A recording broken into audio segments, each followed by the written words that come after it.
I'm Gabriel Diani. And I'm Etta Devine. And I play Gabriel Diani. And I play Etta Devine. In Diani Devine Meet the Apocalypse. That was perfect, by the way. So I've got to ask, when did y'all realize that y'all had clicked and were like, we have something here? I mean, obviously, many, many years ago. Like, what made you guys click? What was that first time that each of you decided, there's something here? We can figure this to be something big. For the movie, or No. Just out of your style of comedy. He's asking why you love me. Yes. Right. Well, maybe you should go first. I have nothing. Okay. Well, I saw her on stage at San Francisco State doing a Chekhov play, and she was adorable and very talented and very funny, and I was immediately smitten. And then I saw her at a party, and she'd maybe had one or too many drinks, and we started chatting a little bit, and then I asked her out as Lieutenant Columbo. I called her a couple days later and said, "Excuse me, I think I maybe left my pencil with you, and wondering if you might want to go out for dinner sometime." I mean, anyone who, can do a Peter Falk impression. Ladies love Peter Falk. It's true. Yeah. Do you guys write separately and then come together? Do you guys write together? What's that process for you guys? Usually we outline and do together and do treatment, and then we trade off. We'll rewrite each other. And then there's lots of walking around and arguing about it, so to get the best thing. Great for our relationship.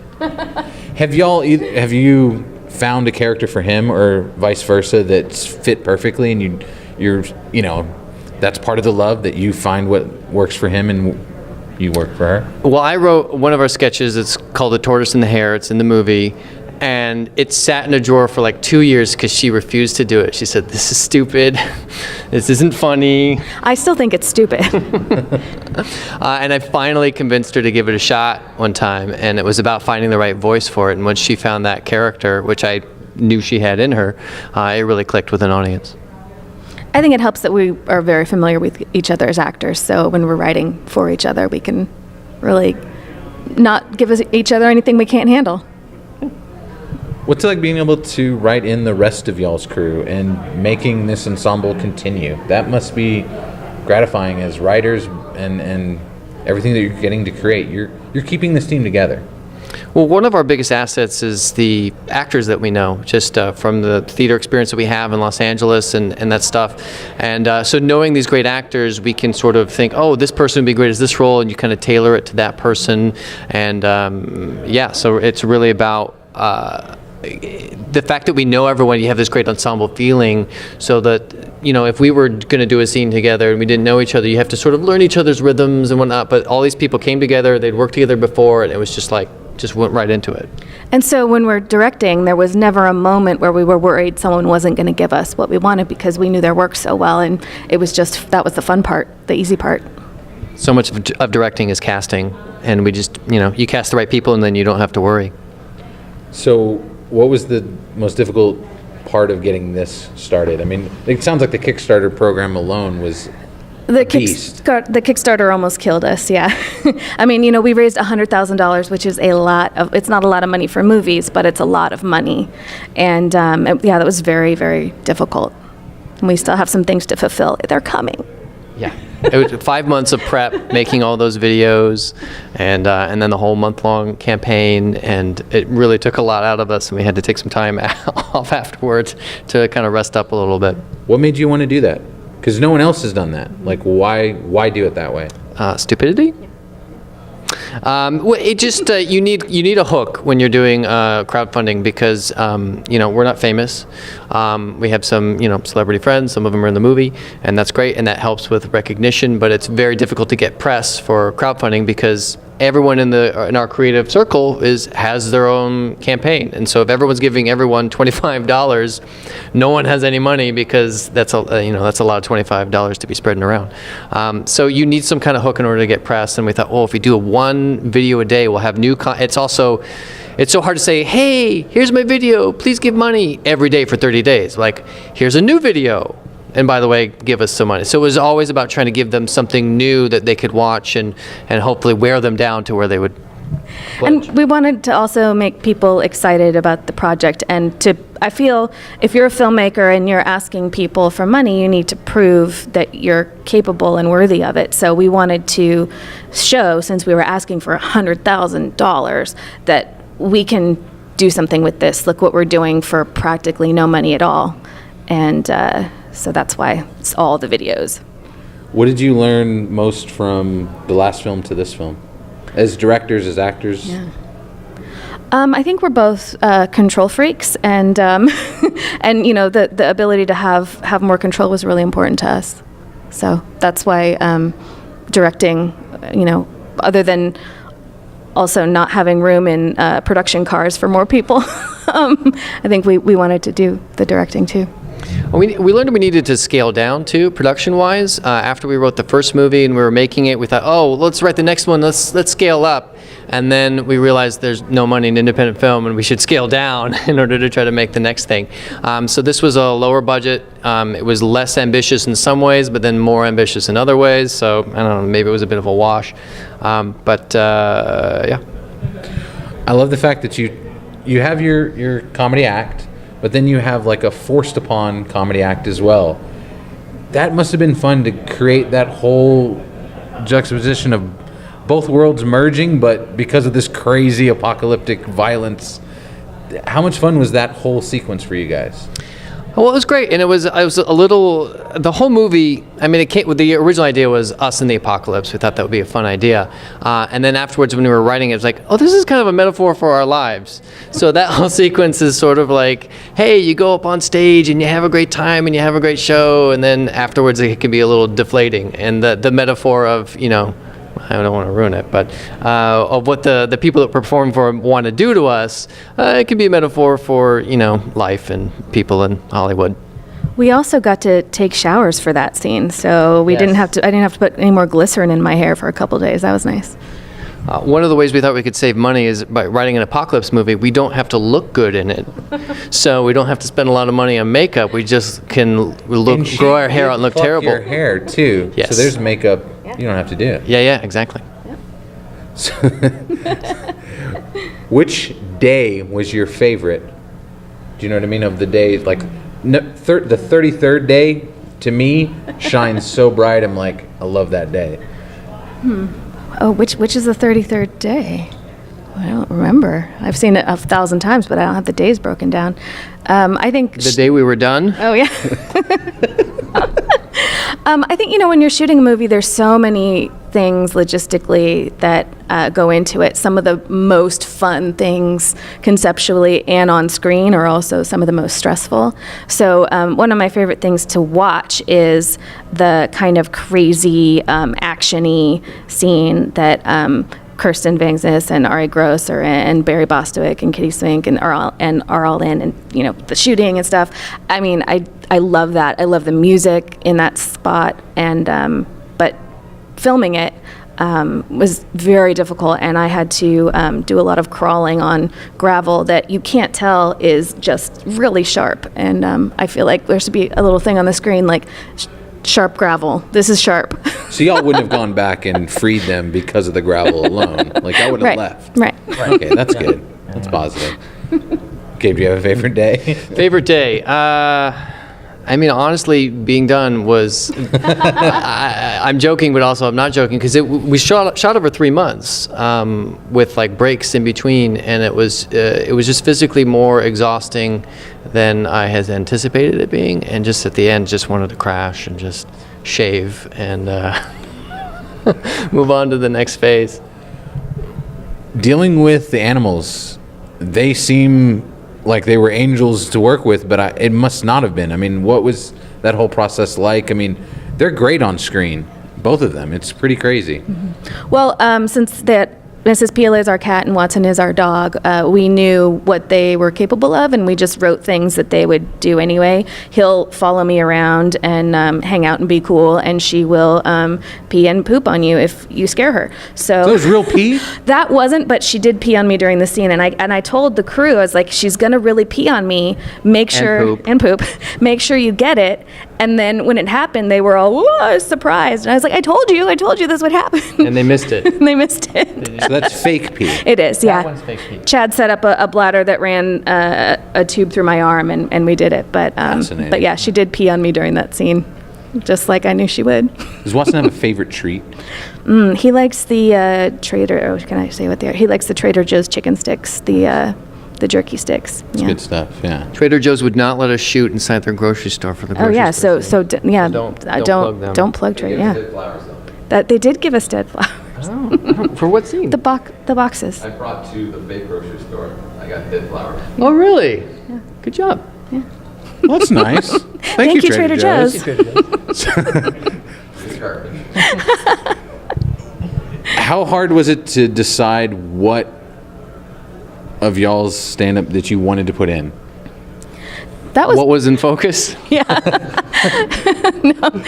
was pretty tough.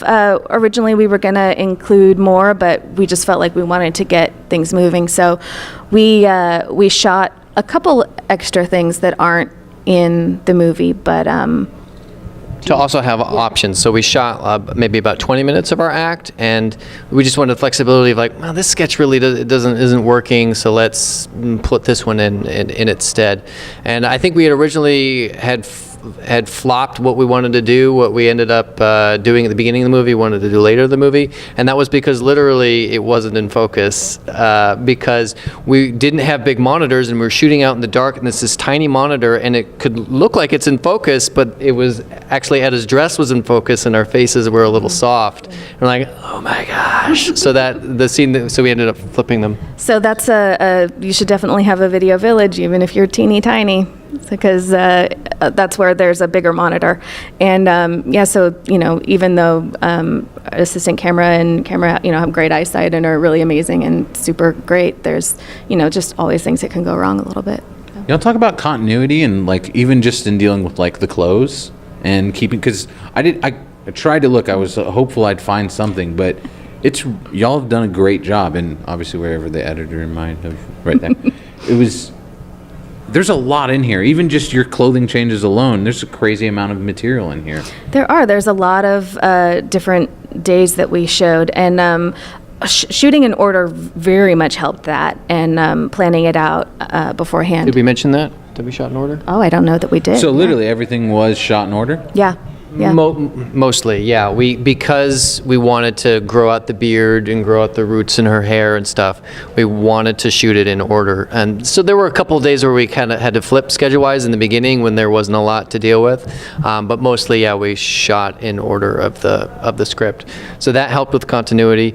But there's a little Easter egg. There's a scene where we're looking for car keys. We're going houses looking for car keys. And we go into a house, and you can see in the frame on the wall, there's like all these keys hanging on there, which kind of just shows how dumb our characters are that they missed them. But we didn't notice it shooting, and neither did the 10 people behind the camera facing the keys. So We don't feel like it's too bad. It fits. It works within the movie. right, yeah. It wasn't worth erasing it with digital effects. No. So when you guys were filming, what was the sequence you were most worried about that would work out? What was, was there a moment where you're like, okay, we have to put the time into this? 3 months? I mean, Yeah. it's a while. The dance number in the desert at the end was very nerve-wracking because we had a very limited amount of time. We had all those people out there. It was hot. And, I didn't want to take the time to do things like make sure the road was cooled down when my bare back was on it. I'm like, I'm just going to get blisters. We don't have time. Let's just go. So, I never would have done that to another actor. But for myself, I was like, I'm just laying on the hot ground. That's what's happening. Let's go. And then we got out there, and we'd gotten all the permits and everything. We hired off-duty sheriff's officers to lock down that deserted road because apparently you need to lock down a deserted road. And it's like 6 a.m. We've had all these people drive out to the middle of the desert. We're promised to get them out like by 11. And sheriffs come up and say, "Where's your signs?" "What signs?" "The road closed signs."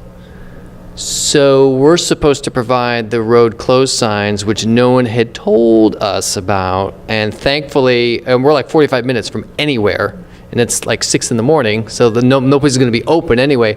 But luckily, our makeup person, who was in our back seat as we drove up, had seen some road closed signs like about 10 minutes away as we were driving up. So she hopped in the car and picked up these signs. And there was a guy that she said, "Can I borrow these?" He said, "Yeah, most people don't even ask. Go ahead and take them." And that was the guy that we would have gotten in trouble with if he had come and checked on our production. And more experienced producers who shoot out there all the time would have known that, but we don't get to make too many movies, and so there's just things like that fall through the cracks. So, Are y'all going to market the diet and make it a thing?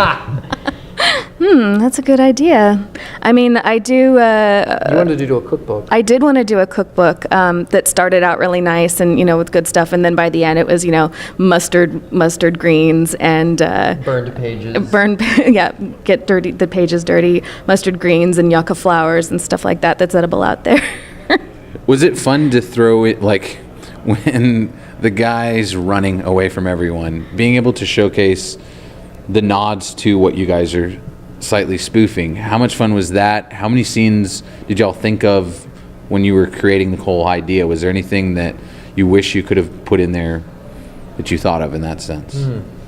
We watched a lot of things in the apocalypse genre, and we definitely wanted to nod to them. But for the pretzel running, I wanted it to be like we were coming across a different movie. So that's some horror show Right. that's That happening movie in the crosses apocalypse. our Yeah, that movie. movie crosses our movie. And everyone just looks so beautiful. We got some people who go to Burning Man a lot, and so they had all those beautiful clothes, and it was amazing. They were friends of friends. This is like when you're doing things by your bootstraps, and this is crowdfunding movies, like putting stuff out on Facebook. Like, does anyone have any like Mad Max type clothes? And like a friend of a friend did, and they said, "Hey, these people are cool. Do you want to do this?" They came out for free, brought all these costumes out in the middle of the desert, and we had all those people running out there. And it's just moments like that where it comes off really well, and that people gave so much of themselves to this project. It's just really gratifying. Who did all the house hunting? Like, where did you find some of these places? And Muskrat Ranch and all that. I mean, the location scouting alone must have been a lot of fun. You found the ranch. Yeah, it's called the Jackrabbit Lodge, right? Ranch. Jackrabbit Ranch, and it's up in Big Bear, and it's so beautiful. And they do a lot of weddings. can rent it. You can. It's amazing. They do a lot of weddings up there, and I was like, oh, this is out of our budget. We're never going to be able to do this. But I emailed the woman who owns it, and they were taking a break from weddings, fixing part of it up. And she's like, that sounds like fun. And she gave us a really great deal on it. And it was amazing. We housed everybody there. We cooked our food there, and it was so beautiful. And we tried to make it like summer camp for everyone but us. Right. Summer camp for actors. But also the Fezzes, we had this sort of club, and we wanted that sort of, lodge feel to it. And I'm like, oh, we can't really afford Fezzes. Like, what would we? Well, I'll Google Fezzes, and I found Fezzorama. And I emailed the guy, and I said, hey, would you let us use one of your Fezzes in the movie? There's only one? Well, okay. there's a lot of Yeah, I was about to say, feels like there's like a... Right. Well, so they have lots of different types of pheasants. I said, would you let us use one? And he says, well, how about you let me design a specific one for the Muskrat Club, as long as you let me sell them. And we're like, yeah, great. So he provided fezzes for the product. He made them, designed it, made them. He sells them at conventions. And he's in the scene. He came up and He and his he wife. and his wife came up, and they're in the scene, and they're so cool. And there's a lot of people we found like that who we're just friends with now, and they're amazing. So you can join the Muskrat Club. Just go to fezzorama.com and get your own muskrat fez. Does Barry supply his own cigars? Yes. I've always curious about that, yeah. Barry he's an amazing actor, but he was in our first movie too, and he likes to bring props, and he'll make props and bring them. He's like, I want to use this. Yes, please use that. So knowing that, we just let him run with it, and it's super fun. He was an exorcist in our first movie, The Selling, which is available on iTunes and Amazon. It's a great Halloween film, which is coming up. And he brought a whole exorcist kit. He brought a bag with like holy water and like crosses and stuff, and like, all right. And so we just worked it into the, hey, well, could we use this? And we just played around with all the different props, and it wasn't written that way, but we put it in. keeping on the props line, Jonathan's robe. Where the hell did you find that? That was amazing. That whole sequence. I was like, what is going on? That was a friend of ours who did the costumes for the film, and she goes by the name Jane Ostentatious. If you want her to do costumes for your film, you can email us and we'll hook you up with her. We definitely wanted like a silk kimono type of robe for it, and she went out and found it on I think eBay. Oh, I don't know, but she has a brilliant ability to go to thrift stores and find stuff. She'll just say, "Oh, I found this, and it looks like it might fit you," and it'll be my favorite dress for the next 3 years. So she's really incredible that way. Very lucky to abuse her talents.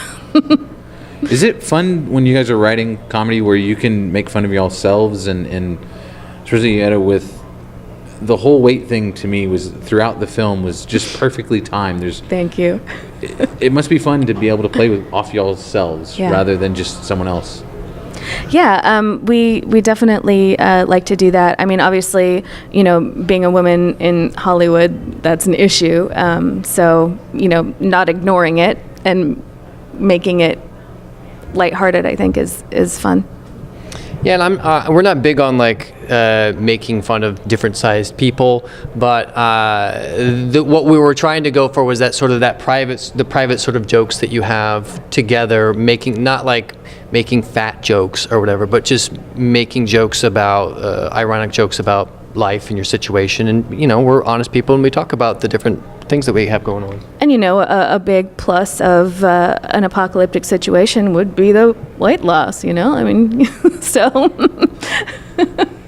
Yeah, all these skinny models in Hollywood, they're the first to go in the apocalypse. I love the breakdown of who you should eat first. That's playing off this whole thing too as well. Right. You're too bony. It's just I would be the most delicious of all those people, though. Honestly, I mean, I'm a vegetarian. She's grass-fed. Yeah. being able to showcase vegan food and all different types, that must have been a blast too. Like, there's a lot of crazy things you got to touch upon in this film. Homophobia. I mean, is it crazy to think that you guys have been able to touch upon all these issues in such a funny, fun film like this? It's interesting. That sort of came up. I mean, we are interested in social issues, and it just sort of, I guess, bled into it. But like the homophobia thing, that came from, in apocalypse movies, you get a lot of time where like most of the population's wiped out, so you get these men who want to like have baby farms and make women have babies. And so we said, well, how can we flip that in an interesting way? What's the opposite of that? And that's kind of where that grew from. Wow. So as far as what's next? What's coming next, guys? Well, we have a web series. We have many projects in various stages of development. Yes, indeed. If there's any billionaires out there who can lose a couple $1 million, get in contact. But we're also working on a web series right now because we want to do something that's a little faster to get out because it's taken 4 years to get to this point. So we want to make something and get it out. And we're doing a parody web series called Superman's Pal Jimmy Olsen that parodies the old Silver Age 50s comics of Jimmy Olsen and Superman, and it sort of deconstructs their weird, slightly inappropriate relationship. It's really weird. This is the newest Jimmy Olsen, but Sam Huntington's here tomorrow. Oh, really? So if y'all want to touch Yeah. upon that. Let's get all the Jimmy Olsens together into one episode. Are they all alive? Oh, well, we'll figure that out. Jack Larson sadly passed like last year, yeah. So, on that note, let's end with Austin and being able to bring this quirky film to this quirky town. It seems great that it's also screenwriting. I mean, this is so much about y'all's writing and what you guys have created. This is kind of the perfect festival for this film. We think so too. It's been really great here, and we're very excited to have our world premiere here. The staff and volunteers have been so nice. I feel like looking behind me to see if they're talking to someone else. They've been so nice. Yeah, I don't trust them. They're being way too nice. So they've got it out for us. Since you guys are like 20 deep, where do y'all go, like, to eat? We've gotten a lot of breakfast tacos. Okay. I think every meal that I've had since we've been here has been Are y'all going to breakfast do a tacos. big family-style barbecue with some vegan options, maybe, Sure, yeah. as kind of a cannibalistic? Do you have a recommendation? Well, Stubbs is right down the street. Oh, Stubbs? So is that the place a to good go? one. Okay, Yeah. we'll do that. You didn't ask us who we would hunt. Well, I was kind of figured, let's go for it. Who would you hunt? Other than yourselves. I don't want you guys killing each other. Ed. Yeah, he has to go. Ed? Is it the hat? Fareed, the manager. And who was actually originally supposed to be in the cage with us, but he booked a commercial that shot the same day and was like, sorry, $15,000 for a commercial, which was fine. So we sort of flipped it.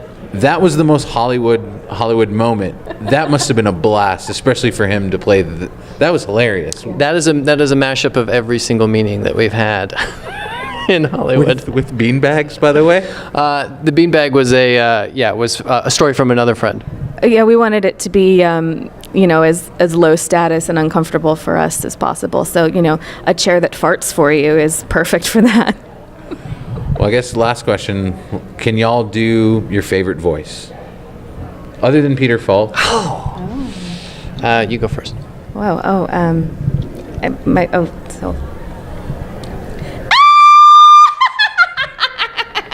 I do that in the movie. So. The Witch.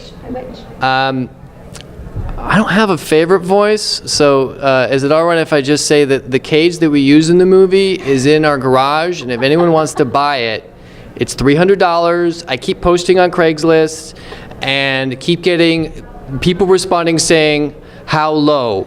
Like, that's not even a complete sentence. Just, it's $300. How bartering works, if you want to barter, give me another price, and then we can barter. Don't just say, what's the lowest? What's the weirdest thing you've put in the cage? It's disassembled at this point. Oh, well, that's a downer. That's not a good way to end it. You can come over. We'll put it together, and we'll all get in and have coffee.